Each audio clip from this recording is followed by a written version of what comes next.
Mounds. There's mounds all over America, hundreds of thousands of them. Okay?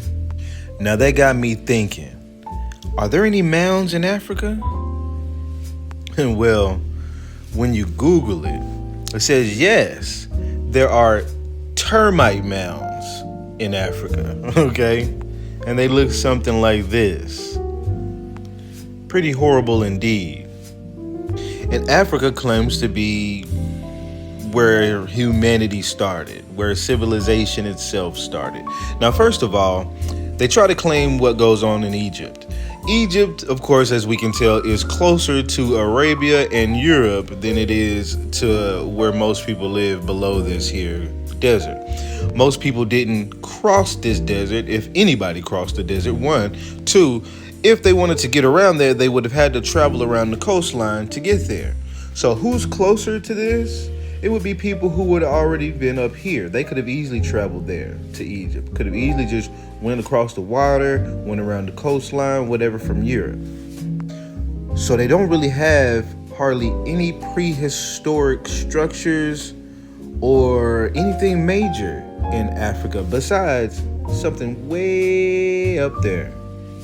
But besides there being numerous mounds in America, and they show you a list of some of the more popular ones and the largest ones, when you start looking elsewhere in the world, there's actually mounds damn near everywhere except Africa. For us that so-called have so many similarities, how come there are no mounds in Africa? When you look up, are there burial mounds in Japan? Yeah, there's burial mounds in Asia. They call them kofuns. A tomb for one of Japan's long line of divine emperors. Covering over 400,000 square meters, the Daisen Kofun is considered the largest tomb by area in the world. There are more than 160,000 Kofun dotting the Japanese archipelago, all of which contain the remains of emperors or their royal families. So your Japanese kofuns, there are over 160,000 of them around Japan, and they all contain remains of their emperors or whoever. Same thing in America.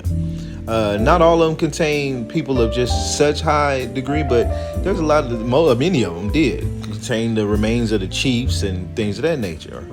Just like here in America, the Cacique Malchia Mound had not only a book of gold plates with written Egyptian hieroglyphs written of Hebrew words, but it also had the Ark of the Covenant with the cacique or chief buried inside of it. Okay, so America has mounds, Japan has mounds. Europe has mounds as well, many burial mounds. They list some of them here.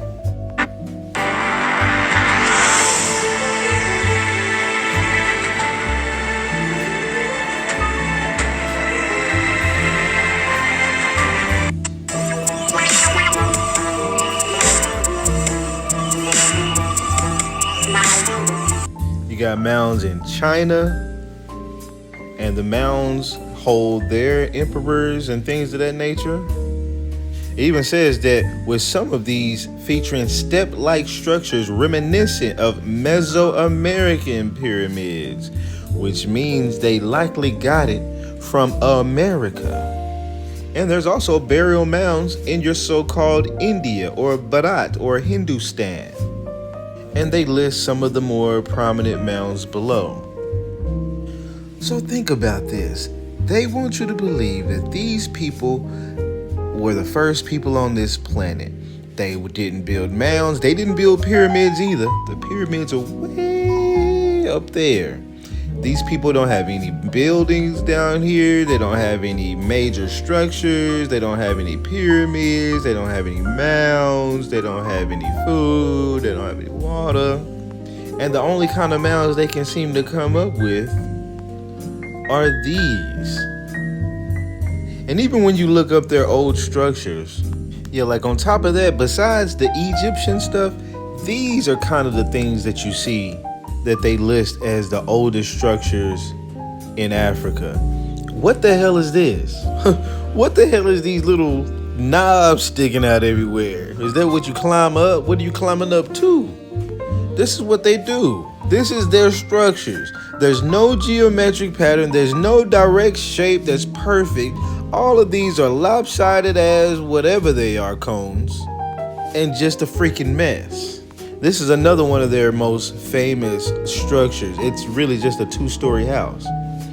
You know, in a country where building houses is hard to do, a two-story house that stood the test of time is probably pretty historic over there. That compares nothing to what's in America. Now, you can just talk about sheer size of these things, but you also have to look at geometric shape, perfect form, pyramidal structures with buildings at the top or not. That's a mound that likely had a lot more going on it back then than just being a mound. We ain't gonna get into that. But look at these structures. Compare that to this. What the hell is this? Who conceived this? I'll tell you who. Some African that's trying to take your place and make it seem like everything you did is what they did. Because they be playing.